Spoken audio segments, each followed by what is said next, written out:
ನಾನು ಕೂಡ ಆ ಸಭೆಯಲ್ಲಿ ಪಾಲ್ಗೊಂಡಿದ್ದೆ. ಎಲ್ಲ ಅಧಿಕಾರಿಗಳು ಕೂಡ ಒಂದು ಸಭೆಯನ್ನು ನಿನ್ನೆ ಮಾಡಿದ್ದೀವಿ. ನಾವು ಕರ್ನಾಟಕದಲ್ಲಿ ಮತ್ತು ವಿಶೇಷವಾಗಿ ಬೆಂಗಳೂರಲ್ಲಿ ಈ ಕೋವಿಡ್ ಕೇಸಸ್ಸು ಹೆಚ್ಚಾಗ್ತಾ ಇರತಕ್ಕಂಥ ಒಂದು ಪ್ರಸಂಗ ಇರೋದರಿಂದ ಇದಕ್ಕೆ ಮುನ್ನೆಚ್ಚರಿಕೆಯಾಗಿ ಸರ್ಕಾರ ಏನು ಕ್ರಮ ಕೈಗೊಳ್ಳಬೇಕು ಮತ್ತು ಜನರಿಗೆ ಏನು ಸಂದೇಶ ಕೊಡಬೇಕು ಅನ್ನೋದ್ರ ಬಗ್ಗೆ ನಿನ್ನೆ ಒಂದು ಸಭೆ ಆಗಿದೆ.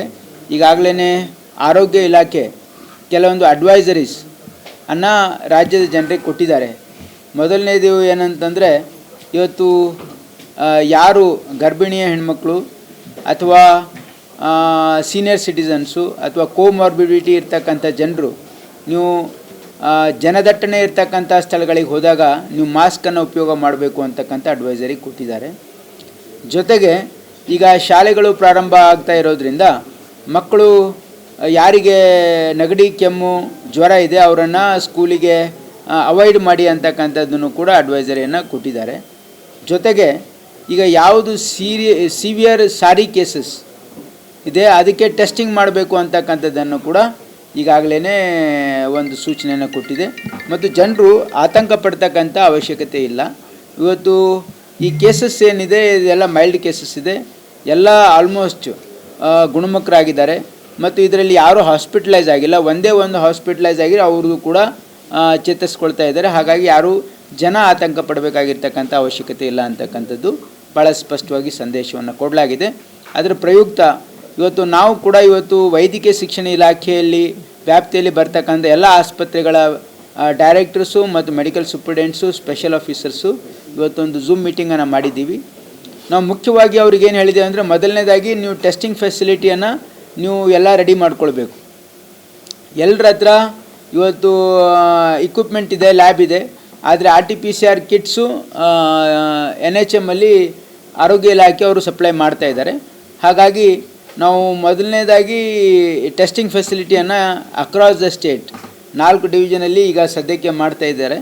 ಅದರ ಜೊತೆಗೆ ಇವತ್ತು ಆಸ್ಪತ್ರೆಗೆ ಬರ್ತಕ್ಕಂಥ ಎಲ್ಲ ಸಿಬ್ಬಂದಿಗಳು, ಅಂದರೆ ಆಸ್ಪತ್ರೆಯಲ್ಲಿ ಡಾಕ್ಟರ್ಸ್ ಆಗಿರಲಿ ಅಥವಾ ಆರೋಗ್ಯದ ಸಿಬ್ಬಂದಿಗಳು, ಅವರು ಮಾಸ್ಕ್ ಧರಿಸ್ತಕ್ಕಂಥದ್ದಕ್ಕೆ ಒಂದು ಸೂಚನೆಯನ್ನು ಕೊಟ್ಟಿದ್ದೀವಿ.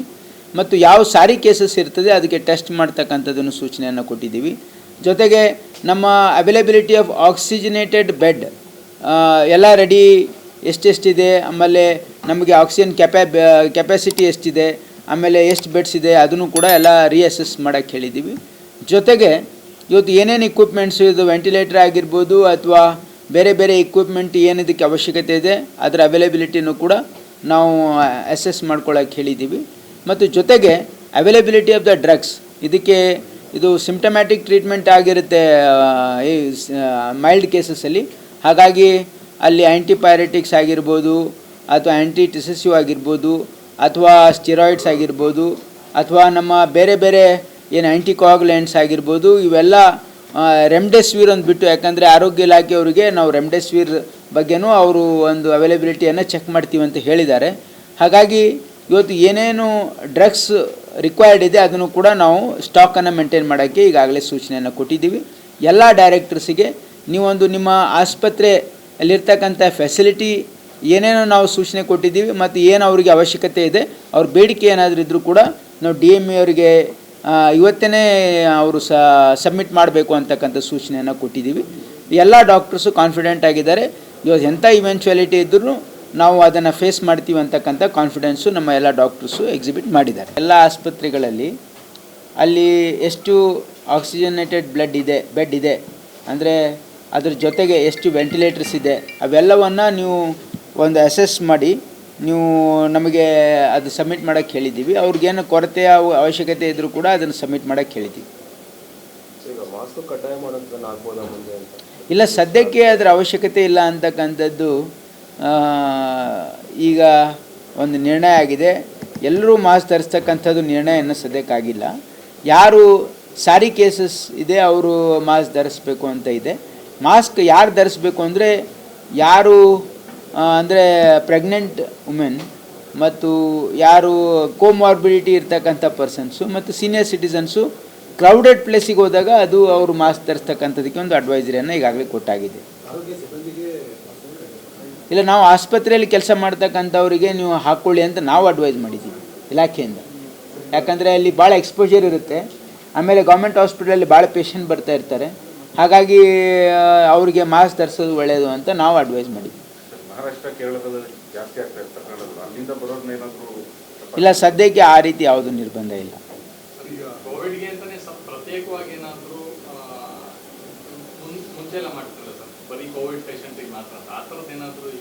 ಇಲ್ಲ, ಆ ರೀತಿ ನೋಡಿ, ಒಂದು ಅಡ್ವೈಸರಿ ನಾವು ಏನು ಕೊಟ್ಟಿದ್ದೀವಿ ಅಂದರೆ ಎಲ್ಲ ಆಸ್ಪತ್ರೆಗಳು ಟ್ರೀಟ್ ಮಾಡಬೇಕು. ಯಾವುದೇ ಒಂದು ಸ್ಪೆಸಿಫಿಕ್ ಐಸೋಲೇಟೆಡ್ ಹಾಸ್ಪಿಟ್ಲಿಗೆ ರೆಫರ್ ಮಾಡ್ತಕ್ಕಂಥದ್ದಕ್ಕೆ ಈಗ ಅವಕಾಶ ಕೊಟ್ಟಿಲ್ಲ. ಎಲ್ಲ ಆಸ್ಪತ್ರೆಗಳು ತಮ್ಮ ವ್ಯಾಪ್ತಿಯಲ್ಲೇ ಕೋವಿಡ್ ಟ್ರೀಟೇಬಲ್ ಇರೋದ್ರಿಂದ ನೀವು ಟ್ರೀಟ್ ಮಾಡಬೇಕು ಅಂತಕ್ಕಂಥ ಡೈರೆಕ್ಷನ್ನ ಕೊಟ್ಟಿದ್ದೀವಿ. ಇಲ್ಲ, ಅವ್ರಿಗೆ ಬಿ ಪ್ರಿಪೇರ್ಡ್ ಅಂತ ಹೇಳಿದ್ದೀವಿ. ಅಂದರೆ ಏನಾದರೂ ನೀವು ಸಪ್ರೇಟ್ ಬೆಡ್ಸ್ ನಿಮ್ಗೆ ಬೇಕಾದರೆ ನೀವು ಅವೈಲೇಬಿಲಿಟಿ ಮಾಡ್ಕೊಳ್ಳಿ ಅಂತ ಹೇಳಿದ್ದೀವಿ. ಇಲ್ಲ ನೋಡಿ, ಇದು ಸೈಕ್ಲಿಕಲ್ ರೈಸ್ ಇದೆ. ಇದು ಒಂದು ಇಟ್ಸ್ ಎ ಪ್ಯಾಟರ್ನ್. ಯಾಕಂದರೆ ನೀವು ಒಂದು ವರ್ಷ ಹಿಂದ್ಗಡೆನೂ ಸ್ವಲ್ಪ ರೇಸ್ ಆಗಿತ್ತು, ಆಮೇಲೆ ಮತ್ತೆ ಡೌನ್ ಆಯಿತು. ಇದು ಒಂದು ಇಟ್ ಇಸ್ ಎ ಪ್ಯಾಟರ್ನ್. ಹಾಗಾಗಿ ಇದು ಕೇಂದ್ರ ಸರ್ಕಾರನೂ ಕೂಡ ಭಾಳ ಕ್ಲೋಸಾಗಿ ಮಾನಿಟರ್ ಮಾಡ್ತಾಯಿದೆ. ನಾವು WHO ಕೂಡ ಇದನ್ನು ಕ್ಲೋಸಾಗಿ ಮಾನಿಟರ್ ಮಾಡ್ತಾಯಿದೆ. ನಾವು ಕರ್ನಾಟಕ ರಾಜ್ಯದಲ್ಲಿ ನಮ್ಮ ಸರ್ಕಾರನೂ ಕೂಡ ಅದನ್ನು ಕ್ಲೋಸಾಗಿ ಮಾನಿಟರ್ ಮಾಡ್ತಾಯಿದ್ದೀವಿ.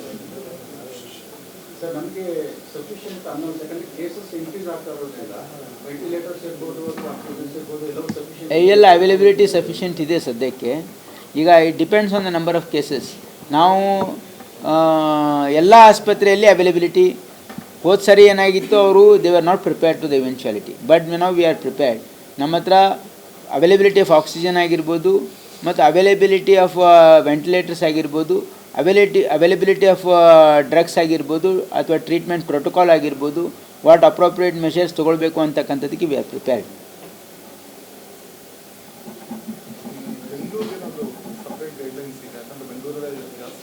ಇಲ್ಲ, ಬೆಂಗಳೂರಲ್ಲಿ ಜಾಸ್ತಿ ಆಗ್ತಾ ಇರ್ತಕ್ಕಂಥದ್ದು ನಿಜ, ಬಟ್ ಅಷ್ಟು ದೊಡ್ಡ ಪ್ರಮಾಣದಲ್ಲಿ ಏನಾಗಿಲ್ಲ. ಇಲ್ಲಿವರೆಗೆ 70-80 ಕೇಸಸ್ ಆಗಿದೆ ವಿನಃ ಭಾಳ ದೊಡ್ಡ ಪ್ರಮಾಣದಲ್ಲಿ ಏನಾಗಿಲ್ಲ. ಹಾಗಾಗಿ ನಿನ್ನೆ BBMP ಕಮಿಷನರ್ ಕೂಡ ಬಂದಿದ್ದರು. ಅವರು ಕೂಡ ಕೆಲವೊಂದು ಸೂಚನೆಯನ್ನು ಅವ್ರಿಗೂ ಕೊಡಲಾಗಿದೆ. ಹಾಗಾಗಿ ಇವತ್ತು ಬೆಂಗಳೂರಲ್ಲೂ ಕೂಡ ಜನ ಆತಂಕ ಪಡಬೇಕಾಗಿರ್ತಕ್ಕಂಥ ಅವಶ್ಯಕತೆ ಇಲ್ಲ. ಬಟ್ ನಾವೇನು ಸರ್ಕಾರ ಅಡ್ವೈಸರಿ ಕೊಟ್ಟಿದೆ ಅದು ಫಾಲೋ ಮಾಡಿದ್ರೆ ಒಳ್ಳೆಯದು. ವ್ಯಾಕ್ಸಿನ್ ಬಗ್ಗೆನೂ ಚರ್ಚೆ ಆಗಿದೆ, ಬಟ್ ಇನ್ನೂ ಅದು ಏನಂದರೆ ಗೌರ್ಮೆಂಟ್ ಆಫ್ ಇಂಡಿಯಾ ಜೊತೆನೂ ಚರ್ಚೆ ಮಾಡ್ತಾ ಇದ್ದೀವಿ. ಈಗಾಗಲೇ ಮೋಸ್ಟ್ ಆಫ್ ದ ಭಾಳಷ್ಟು ಜನರಿಗೆ ವ್ಯಾಕ್ಸಿನೇಷನ್ ಆಗಿರೋದ್ರಿಂದ, ಮತ್ತು ಇನ್ನು ಮುಂದೆ ಇನ್ನೂ ಗೌರ್ಮೆಂಟ್ ಆಫ್ ಇಂಡಿಯಾನೂ ಅದ್ರ ಜೊತೆ ಅವೈಲೇಬಿಲಿಟಿ ಆಫ್ ವ್ಯಾಕ್ಸಿನ್ ಇರೋಲ್ಲ. ಯಾಕಂದರೆ ನಾವು ಆರ್ಡರ್ ಮಾಡಿ ವ್ಯಾಕ್ಸಿನ್ ತರಿಸ್ಬೇಕಾಗುತ್ತೆ. ಹಾಗಾಗಿ ಇನ್ನೂ ಅದ್ರ ಬಗ್ಗೆ ನಿರ್ಣಯ ಆಗಿಲ್ಲ. ಅವಶ್ಯಕತೆ ಇದ್ದರೆ ನಾವು ಅವ್ರ ಸಂಪರ್ಕದಲ್ಲಿದ್ದೀವಿ. ಆರೋಗ್ಯ ಇಲಾಖೆ, ಕೇಂದ್ರ ಆರೋಗ್ಯ ಇಲಾಖೆ ಸಂಪರ್ಕದಲ್ಲಿದ್ದೀವಿ. ಅದು ಅವಶ್ಯಕತೆ ಇದ್ದರೆ ಇಮಿಡಿಯೇಟ್ಲಿ ಅದು ಪ್ರಿಪೇರ್ ಮಾಡ್ತೀವಿ.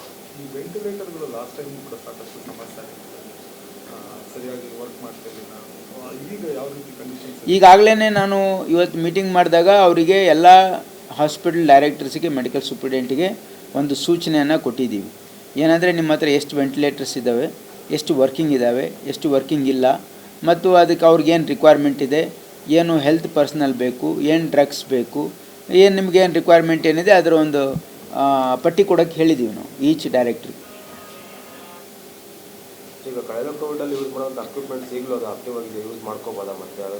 ನೋಡಿ, ಈಗ ಇಕ್ವಿಪ್ಮೆಂಟ್ಸ್ ಯಾವುದಿದೆ ಅದನ್ನು ಯೂಸ್ ಮಾಡ್ತಾ ಇದ್ದೀವಿ. ಈಗ ಯಾವುದೇ ಇಕ್ವಿಪ್ಮೆಂಟ್, ಅವೈಲೇಬಲ್ ಇಕ್ವಿಪ್ಮೆಂಟ್ ಯೂಸ್ ಮಾಡೋಕ್ಕೆ ಏನು ತೊಂದರೆ ಇಲ್ಲ. ಈಗ ಕಳೆದ ಕೋವಿಡ್ ಸಂದರ್ಭದಲ್ಲಿ ಕೆಲವೊಂದು ಪ್ರೊಕ್ಯೂರ್ಮೆಂಟ್ ಆಗಿದೆ, ಅದನ್ನು ಕೂಡ ಇನ್ನು ಯೂಸ್ ಇದೆ. ಕೆಲವು ಯೂಸೇ ಆಗಲಿಲ್ಲ. ಈಗ ಪ್ರೈಮ್ ಮಿನಿಸ್ಟರ್ ನಿಧಿ ಅಂತ ಬಂದಿದ್ದು ಯಾವುದು ಯೂಸ್ ಆಗಿಲ್ಲ. Most of it is not fit for use ಅಂತ ರಿಪೋರ್ಟ್ ಇದೆ. ಬಟ್ ಮಿಕ್ಕಿದ್ದಲ್ಲಿ ಇಲ್ಲಿ ರಾಜ್ಯದಲ್ಲಿ ಏನೇನಿದೆ ಅದು ಯಾವುದ್ಯಾವ್ದು ಅವೈಲೇಬಿಲಿಟಿ ಇದೆ ಅದು ಯೂಸ್ ಮಾಡ್ತಾಯಿದ್ವಿ.